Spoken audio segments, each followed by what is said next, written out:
we'll make a start, I suppose.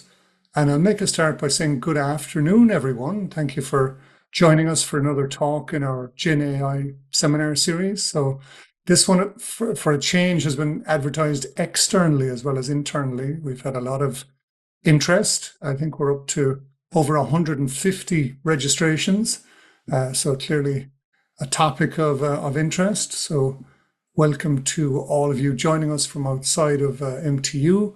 My own name is Garul O'Sullivan. I'm head of the Department of Technology Enhanced Learning here in the university. And yeah, I'm very pleased to introduce today's speaker, our friend and colleague, Nick Baker. So Nick, as many of you will know, is the institutional advisor on AI and a digital learning specialist in the Centre of Teaching and Learning at the University of Windsor in Canada.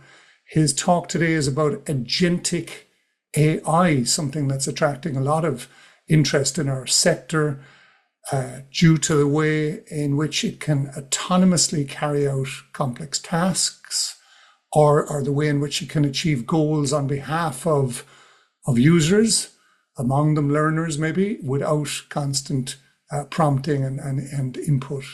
The title of Nick's talk, appropriately enough then, is AI Can Do What Now? So I hope we got the intonation right there.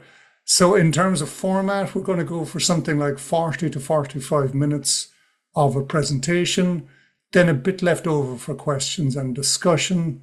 As usual, those of you not attending live, those of you just watching the recording, will only get the presentation bit. Those of you attending live, you can post questions to the Q&A area in Zoom, and you should be able to upvote the questions of others there as well. Okay, over to you, Nick. Thank you so much. Thank you very much for that intro, Rod. And thanks for the invitation. I'm really happy to be talking about this.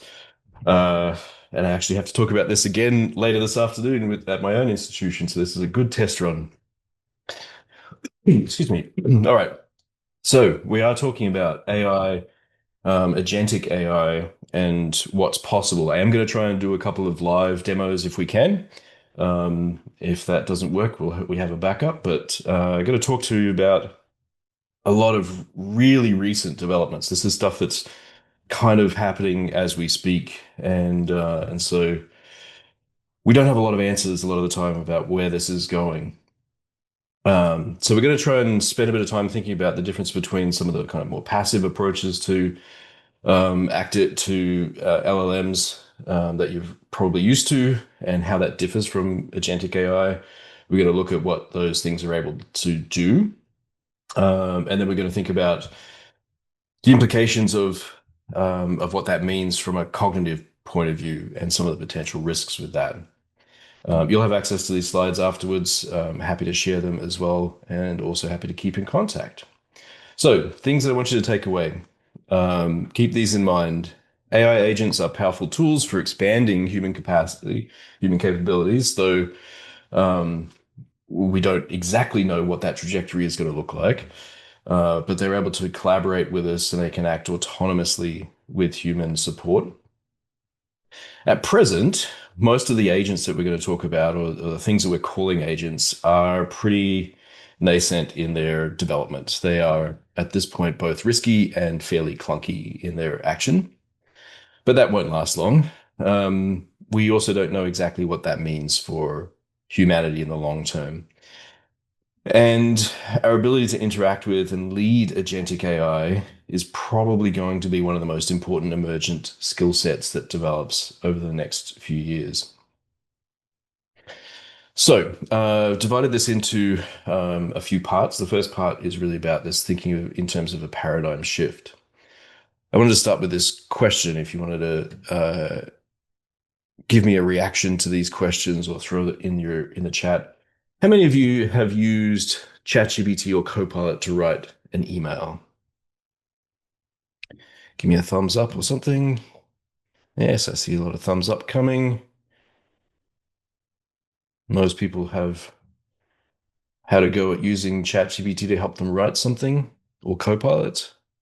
A few no's in there as well. All right. how many of you have used an AI tool like ChatGPT or Copilot instead of Google? So as a search replacement.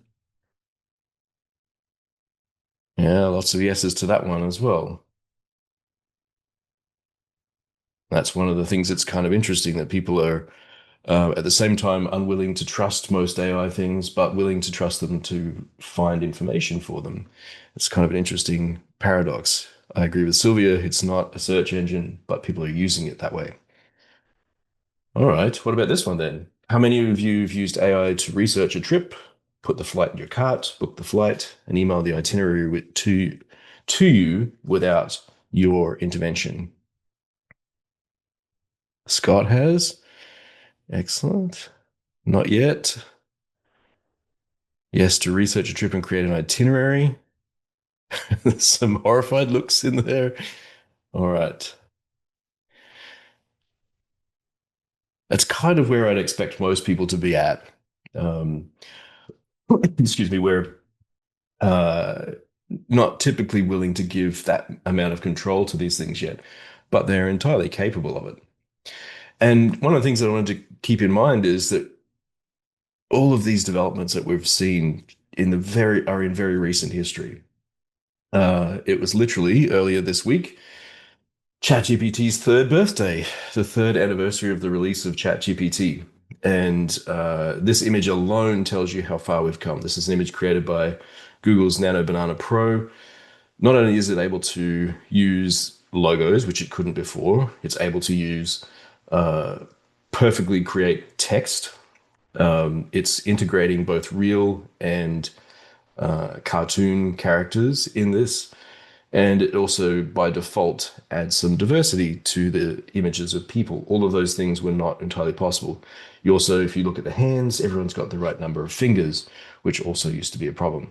So this is moving so rapidly. And essentially, we've been evolving from AI as an approach to automation or to prediction, which was extremely rule-based and narrow, to the wide release of machine learning, which led to the ability to have generative AI and now agentic AI, which is goal-driven and action-oriented. All of that's kind of possible because of these two things that have happened. The first is the development of these reasoning or thinking models. All of the major models now that are released and everything going forward essentially it falls into that category. These are models that use neural networks and which are, for all intents and purposes, much more human-like in their approach to reasoning, to breaking down a task and a problem, than the earlier models, which were really just about retrieval of information and applying a layer of intelligence over the top of that. The second is this kind of agentic behavior that we've now have access to. Um, these are tools that are able to work together and use a computer like a human does. So they perceive the screen, they are able to move your cursor, they click buttons, they do all of the things that a human would in interacting with the screen. The other thing they do is that they show the ability to reason, to plan, and to use memory. And they have various levels of kind of autonomy that we can give them. Uh, and they may work with other agents as well to complete these kind of more difficult tasks. So OpenAI has been working on this idea of a capability scale. Um, as we kind of just talked about, we've moved from chatbots to these things that are able to reason for us to agents. And then what they see as the next couple of goals, at least for AI, are the development of agents that are able to develop new knowledge, create new knowledge uh, fairly rapidly and reliably. And there is an idea that eventually AI tools will be able to run entire organizations. Essentially, what this means is a fundamental shift in the human AI relationship. So we've gone from, in 3 years, LLMs like your Chat GPT, which were passive, where the AI acts like some kind of oracle. It knows stuff, and we can ask it things and it'll give us answers.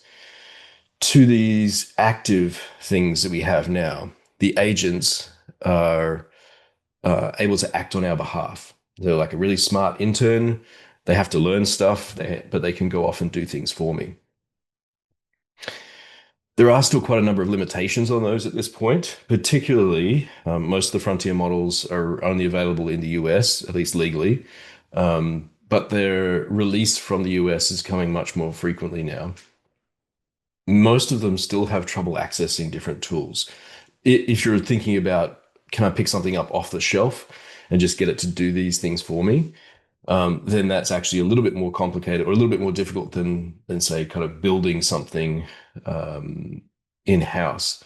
At the moment, there's only a handful of them that are available to you publicly that can um, that can kind of work autonomously on your behalf in a very easy to use way. But there is one of those. I'm going to show you it shortly. The other thing is the way that they communicate with each other, which I'll talk about in a second. And we're still building out that network of communication. There are some real considerations around privacy and security. Once you give access to all of your personal passwords and accounts for those things to act on your behalf, we're not really sure what happens. And that's not entirely true. We know what happens to that information, but there is some concern about how easily those or how vulnerable those tools are to cybersecurity threats. Some of them still struggle with kind of memory and context retention, and in fact, that's largely one of the main causes of these things failing in work environments, that they have not enough context retention. But there are some ways around that, which I'll show you later in this presentation as well. Many of them still struggle with common sense, or they lose where they are and wander off and do stuff that you didn't ask them to do. The other thing is to keep in mind that if they're functioning on the web was built for humans to interact with it, not for robots. And so there is a concerted effort to build a new framework that is specifically available to agentic AI so that they can navigate the web safely. Um, so, like one of the barriers is uh, most people don't want to give their credit card to a robot to go off and do work for them. Although many people do, that's already happening. But earlier in the year, Visa started to they recognized that there are some particular technical problems that were preventing agents from being able to do that smoothly and also creating some risk. And so they partnered with all of the major AI companies and with Stripe and Samsung, and they're working towards a protocol that will help agents safely interact with your information to purchase things on your behalf. So you'll be able to do things almost like having a family account where you can set budgets and rules and create those things for yourself and allow an agent to function within those rules. And of course, we also see the huge expansion of what are essentially agentic um, robotic models that are out in the wild now. There are Uber Eats and others are delivering things via small robots. The Waymo cars are huge in the US. They're expanding into another 26 cities in 2026. And essentially what these are is they're functioning as a group of agents that do lots of different things inside that robot. This is one of the ways that early robots were kind of a single model trying to navigate the world, and that doesn't function very well. They kind of run out of space to think about things. This is an approach that works much better. We also have agentic tools. So these are not necessarily agents, but tools that show some agency, which are able to go off and do kind of research for us, deep research. Each one of the major models has one of those. And then there are tools built specifically for that, like Perplexity, which we'll explore in a minute. So essentially, agents go through this loop of action where they receive a task, they go off and they look at the environment that they have access to. What computing resources do I have? What data do I have access to? What other tools do I have? Then they come up with a plan for how they're going to break down this task and execute it. Excuse me. Um, then they go off and they do it, or they test it out, and then they evaluate whether they've achieved the task or not. And one of the things that's useful about the way that agents work at the moment is we can generally see that reasoning as it unfolds. So if they get off track, we can kind of figure out where they went off track. And then their final task is to notify their human about whether they were able to complete it or not. And somewhere in between those two steps, sometimes there'll be human intervention. Some of the agents are very good at allowing human intervention. Others will come and ask you if they get stuck. This is an example of ChatGPT's agent mode. So I'll just show you very quickly so you get a sense of what it can do. So OpenAI's agent mode is capable of accessing, things through your browser and through your machine. What it's doing here is my colleague George Vatzianos has to do some HR training. So he's sent his agent off to go do the training for him. It's working its way through this course. And then at the end of the course, it'll be able to submit that on his behalf. I'll just fast forward a little bit. You don't need to see it all. But it's answering all the questions. It's expanding those menus, finding what it's done. What's interesting in this one is it actually misses a step at one point and jumps ahead, and then realizes later on as it's checking its work that it missed a whole section and goes back and does it again. So it functions very much like a human would in that case. But of course, just in the last couple of months, we've had the release of the agentic browsers. So this is a browser tool like your Google Chrome or your Firefox or your Safari that has agentic abilities built right into it. Now, when they first came out, Perplexity was the first to jump on this. They released their Comet agentic browser, and it's now just this week been built directly into Perplexity's browser. Now it's not separate anymore like it was just a couple of weeks ago. When it first came out, it was only available to a small number of people, and it was $200 a month to use. In September, they opened it more widely and made it available to the pro users at the $20 a month level, and now it's freely available to everyone. So your students all have access to this, you have access to it, and then all of the other major browsers are already building this kind of behavior into it.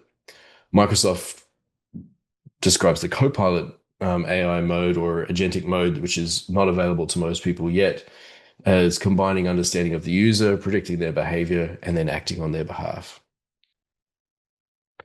So like I said, Perplexity now is available to everyone, and it's the only one that's kind of off the shelf, capable of doing the things that you probably imagine agents are able to do. So it's able to go off and check things for you and research things for you, and then go and put things in your cart. And it's able to also go to your learning management system or your VLE and complete things on your behalf as well.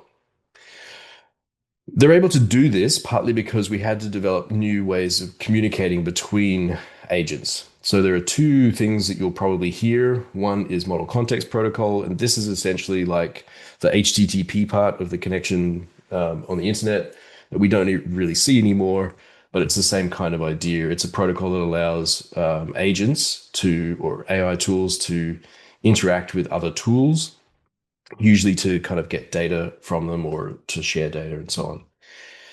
There's another protocol called agent to agent, and that allows agents to work with each other. So that's the way that agents communicate with each other.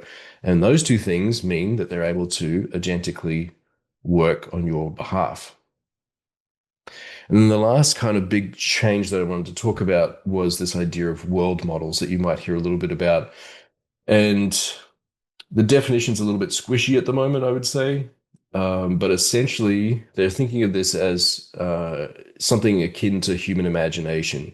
It's an internal representation of the environment that an AI system is able to create, which allows them to simulate the external world before they go off and do something. What this means is that agentic robotics become much more real, much more able to function in a new and unseen environment.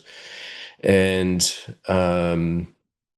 it also is used in different ways so that agents don't necessarily need to be interacting with the physical environment, but it could be the data environment, for example. It could be the way that they imagine the interaction between pieces of data or between different tools in that environment. But essentially, it's about being able to kind of create these predictive internal representations of a task. And importantly, these are typically used to predict why one event, they're causal in nature, why one event causes another. So that allows, when you're thinking ahead, when you're driving and you see all of the things coming at you, your brain is constantly taking that information in, predicting what's likely to happen next based on what I know already. That's essentially what these world models are doing. All right. So now this is the scary part. I'm going to try and get some demos to work for you. The first one, though, I'm just going to show you a quick video because it does take quite some time. You'll get a sense of how different these things are. The first is I'm going to use Perplexity's Comet browser to find me an ergonomic mouse under $150, compare the top 3 reviews on Amazon and put that into my Amazon cart. So I'll show you what that looks like. The reason I'm going to show you the recording on this is this is one of the more tricky things that is still problematic for agents at this point. Perplexity can do it if I log in for it. So what I've done here is I've logged into my Amazon account. You can see it's typing, looking for an ergonomic mouse, and it's going to work its way through that process. It takes it about 5 minutes for it to do this work. But essentially what it's doing is looking at reviews, and you can see it working through its logic in the right-hand side of the screen. And the kind of blue shaded part of the video is what you see on screen when it's working. So it's basically, that's a live window into my Amazon account. I'm going to speed it up so that you can see what it does. It's looking at a whole bunch of different options for me. In the end,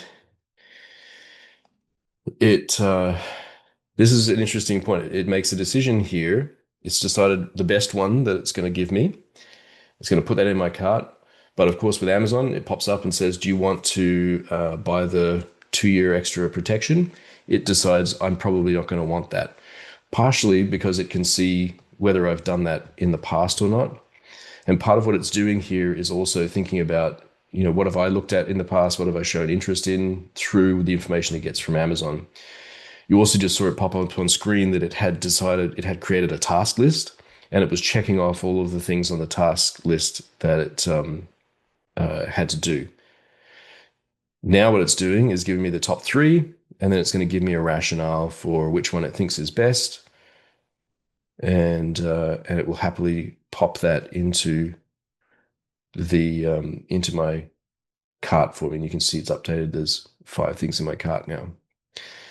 So all of that comes from that one prompt that I just showed you. It's capable of doing that.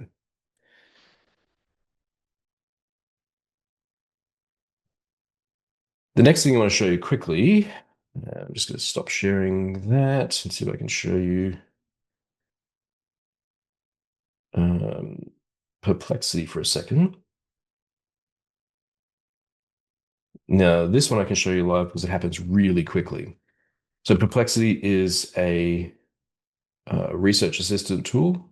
I'm going to share that. 1 second. All right, you should be seeing my Comet browser now. So this is inside the Comet browser. Perplexity and Comet are the same thing. Over the right-hand side here, you can see my assistant. That was the thing that was working before. Now, I'm just going to ask it to go off and do some research for me. Find the top 10 most cited papers on the impact of AI in higher ed from the last 5 years. Summarize those findings in a table. Highlight any contradictions. Include the full citation in APA format and the current number of citations each paper has. Now, you'll see how quickly this works.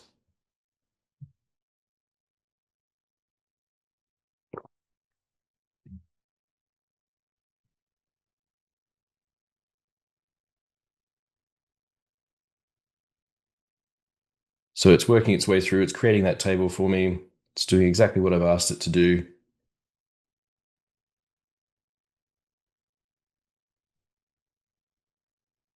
And there it is. So we can scroll down to the bottom. We can see we have the full citation for each of them. We've got an overview of the findings. We've got a number of citations and any contradictions or disagreements that it has with the overall literature. And I can slide backs and forwards with that table. Gives me an overview, highlight of contradictions, and then it kind of gives me some other things that I might want to do. Do I want to export that? Do I want to look for direct quotes, take me directly to pages where those contradictions might appear, and so on? It'll give me usually a few kind of caveats around this thing. But each time I run this, it's going to be slightly different because it's still agentic. It's still AI running in the background. All right, I'm going to show you something else now. If I can get this out of the way. We're going to go to my Brightspace account. So I'm logged in here as me. This is my University of Windsor. We're going to go to a dummy course. And essentially what I'm going to do is open my assistant on the side here. And I'm going to give it these instructions. I want you to act as a student and test out the draft quiz and assignments in my Brightspace course site. I've logged in for it. I'm telling it the course site that I want it to go to. And then I want it to act as a learner for me.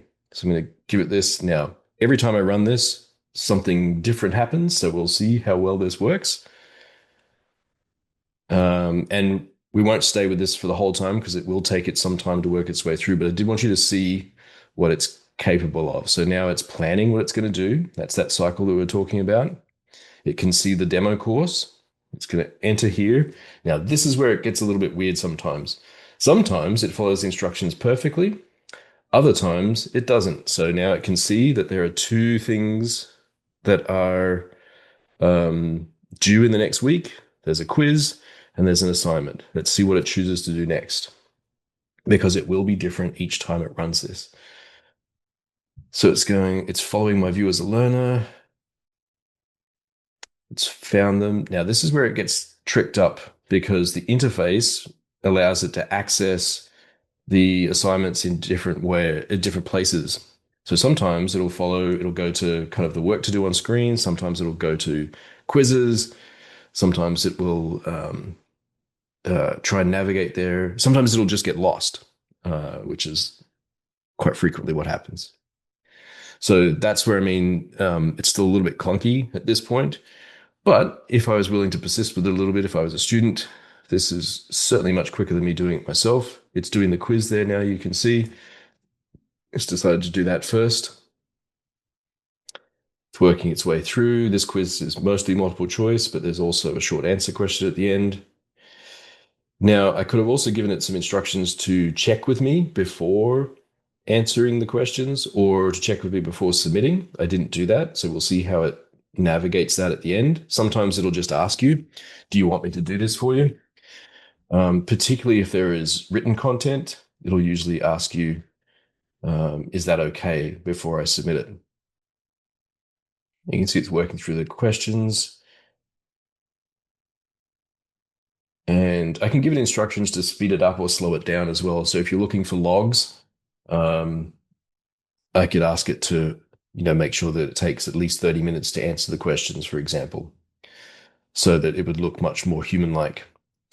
The other thing is that this browser, Perplexity's browser, is a form of Google Chrome. So it'll just show up like Google Chrome when you're looking for it on the network. So you get the point. It is working its way through. It's got the questions. It's answered those. Now, where it will sometimes get lost is where it has to scroll down to the last question, question number 6, because it literally has to scroll. And sometimes it just has trouble with that. You can see in the bottom of the screen, it's telling me that it's scrolling. You can see question 6. It's worth 5 points. It's an open-ended question. It's going to write something for me in the dialog box.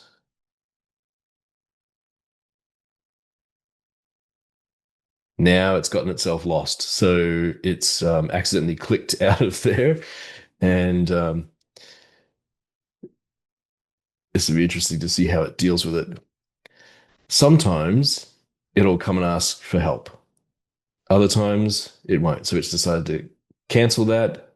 It knows that would have clicked it out of the quiz. There we go. So it probably accidentally did that as it was trying to scroll down. It just accidentally clicked on the exit button.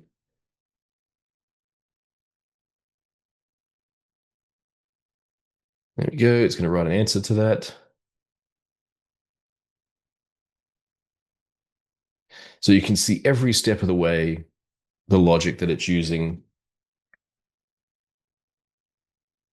It's given us an answer, and then it should be able to submit that on our behalf.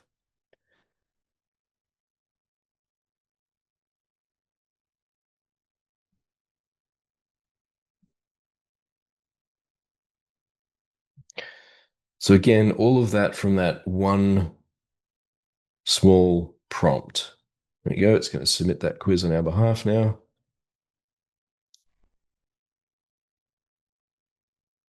And then it'll run through its checklist again and see, did I do all of the things that I was asked to do?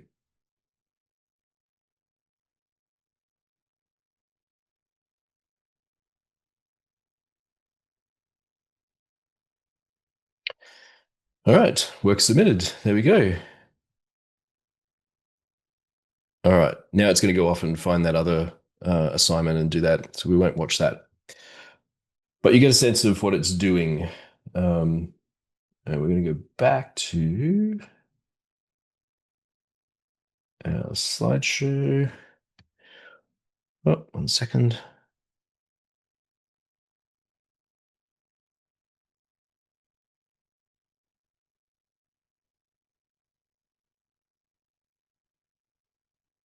There we go.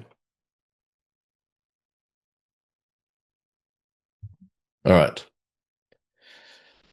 So that wasn't even the scary part. The scary part is now how we think about what this does for cognition. And we don't know the answers to this yet, but one of the things we do know is that we're kind of barreling towards this idea of symbiosis. And the things that you were just seeing were probably in this operator level. These are agents that can work in a multimodal environment on my behalf. Where it gets really interesting is where they become true collaborators. And universities it's a very jagged edge at the moment in how people are using these things. There are certain things that are starting to be used in an automation fashion. I know in the US, there's lots of universities using an agentic workflow for admission practices, for example, and for student aid, and for onboarding students and so on. In the research field, that's where we're seeing the more interesting stuff with collaborators and operators at the moment. And then, of course, most places are starting to at least stand up one or more kind of assistant that can just help people with information. But essentially, the relationship now has moved from humans as an end user of these AI tools to where we're capable, everyone would be able to build their own custom GPT or a bot to do something, automate a process, help them do something. These are very simple to build. But where it gets really interesting is those agents that are able to work independently, kind of like the one that I just showed you. Then our role becomes more in strategizing and orchestrating how that works. And largely that depends on how much autonomy we're willing to give them. And that ranges from, it can't do anything on its own all the way up to full autonomy and only come to me when you have something go wrong or something really risky. Speaking of things that can go wrong, there are lots of those that still exist, right? There's with agents, the number of tasks that they have to do and the amount of data that they have to work through can cause them to fail. How they access that data and the type of integrations they have to go through, also a fail point. How much autonomy they have. Are they allowed to make decisions on their own? Do they have to check in with you? That can slow down the process. They are still extremely vulnerable to attacks of different kinds. And so if they have access to sensitive data, we have to be really cautious about that. And the EU is rolling back some of those protections, at least temporarily. So it means that you have to be a lot more aware of them. They'll often fail with edge cases, like you saw when that robot kind of accidentally clicked the cancel button. It had to figure out what to do there. Sometimes it'll just fail at that point. What I think we have to be really careful about is not locking into big vendors who want to sell us this stuff, because that will be the death of innovation. We also have to be really cautious about how we trust these things. There are expectations of transparency and reliability, and you can see some of that in the way that they describe what they're doing. But if that goes away, then it's much harder for us to track what's happening. We know that there have been just recently, there's the first reported AI orchestrated cyber attack, an espionage campaign that was going on. It was a Chinese state attempt to break into a whole lot of things around the world. The attack was almost entirely performed by agentic AI. So they were given some context. They were given agency to go off and do what they needed to do, and basically set free.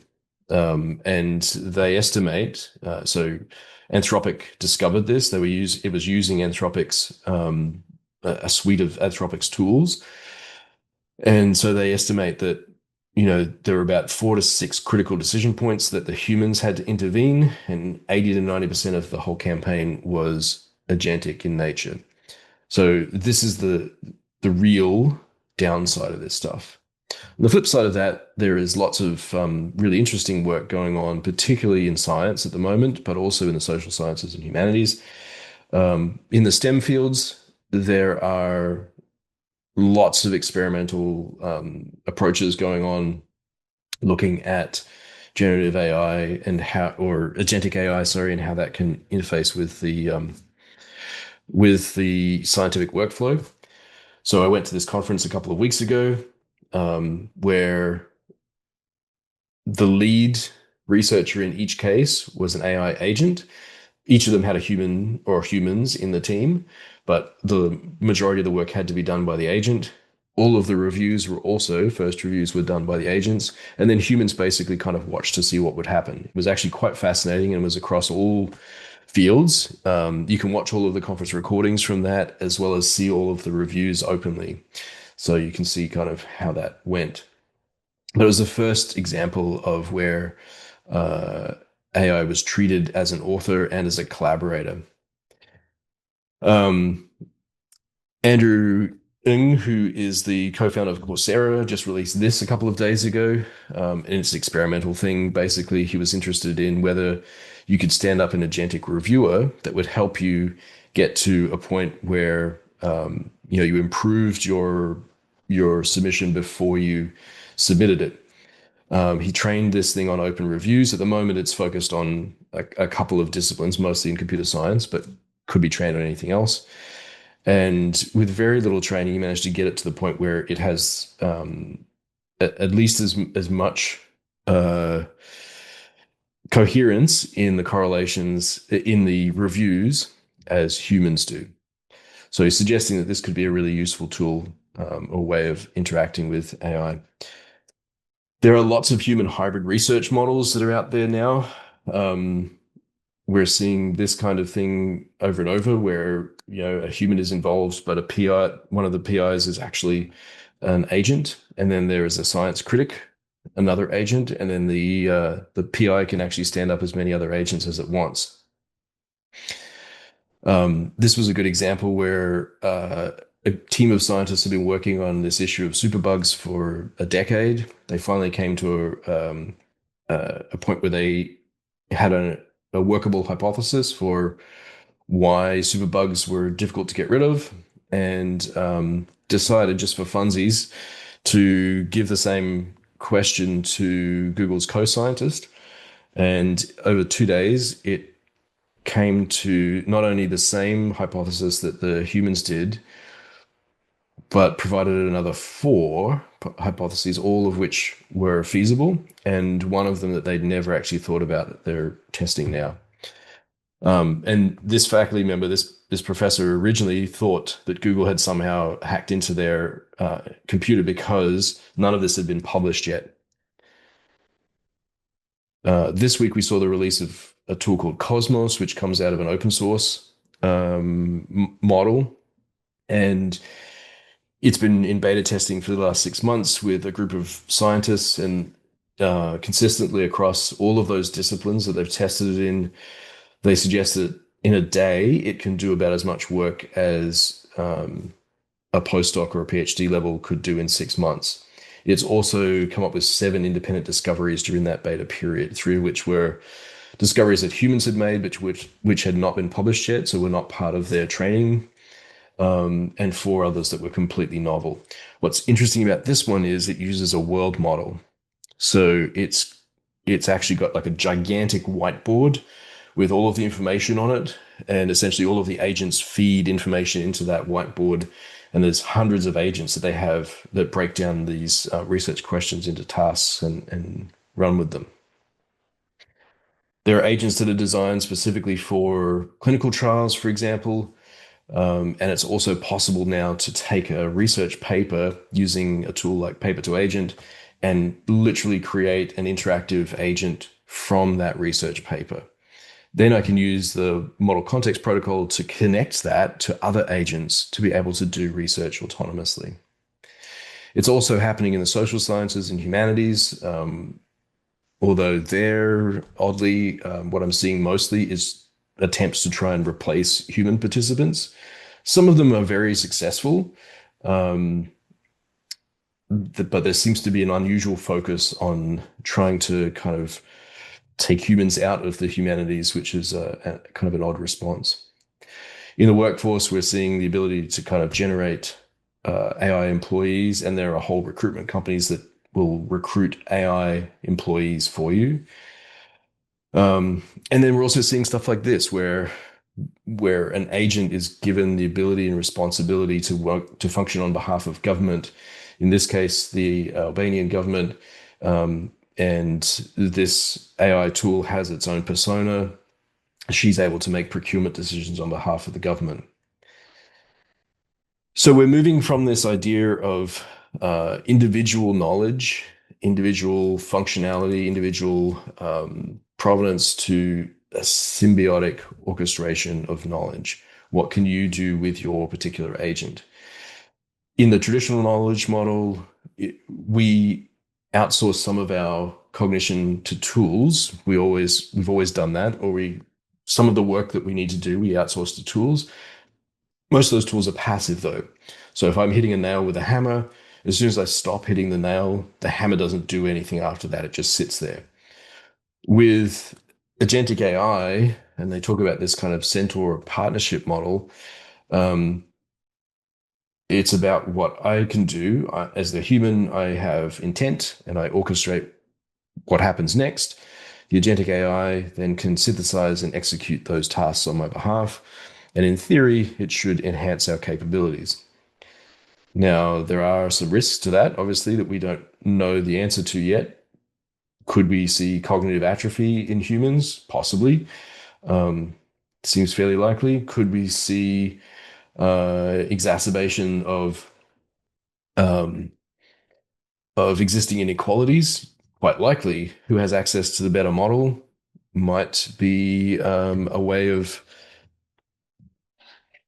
um, uh, extending or exacerbating the existing problems with inequalities. If I have access to a better agent, does that make me smarter than the person that doesn't have access to that same agent? But there is a lot of talk about this kind of symbiotic model now, where human and agentic AI and intelligence uh, work together and are able to extend cognition into a space that didn't exist before. This is where it gets very difficult to kind of imagine, because it sits outside of our traditional understanding of human and humanity. Um, there are some risks here. If your agent knows you completely perfectly, then it might only show you what you want to see. You might end up finding yourself living inside the matrix. What happens if the power goes out? That's always an issue. In this case, it would be less like, the power going off and my computer going down. It would be more like a lobotomy. I would lose some of the ability to function. And I wanted to end with just a couple of things, this kind of a reality check, which I've tried to kind of build in throughout the way, that most people go into working with agentic AI at the moment thinking, I want to replace something with something else. And the reality is that most of those things that people think they want to use agents for don't need agents at all, or they're an automation task. Most of them are much more difficult than we imagine at this point. The infrastructure that we have inside universities particularly is not ready for that.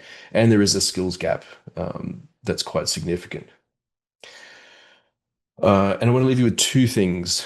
One is this piece of work that just came out this week, where it's thinking about how do we conceptualize agentic AI as part of a collaborative workspace.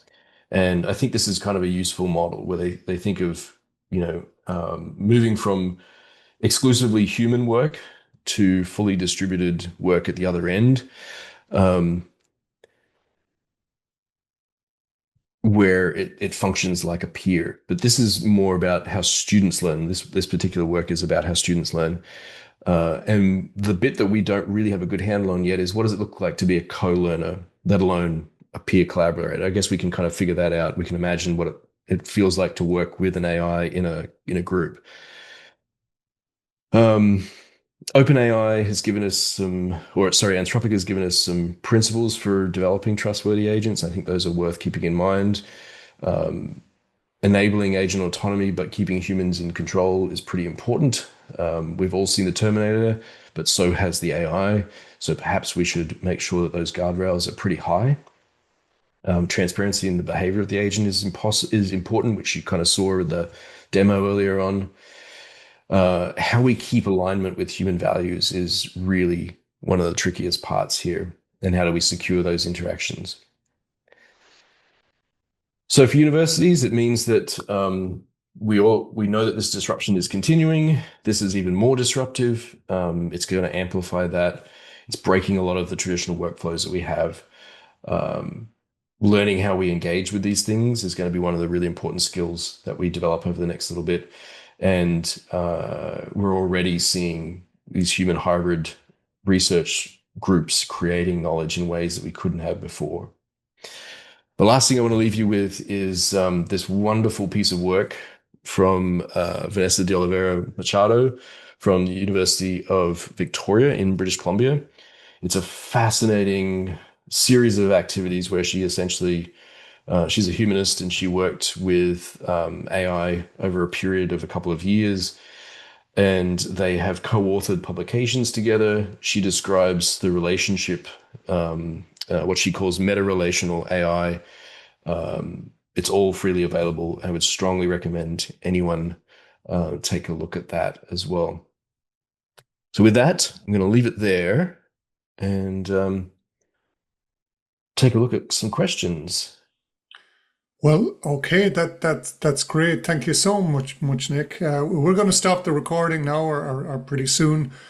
So for the sake of the recording, and in case I don't get a chance later, I just want to say thank you so much for a really engaging and bang up to the minute talk. It was great, if not also a little bit concerning to hear about those tools and modes and see some of them in action, and to get your take on where it might all be going and what we might need to do about it all. So lots of takeaways, lots of outstanding questions, I think. But thank you so much again. So we'll say goodbye Thanks to for the those invitation.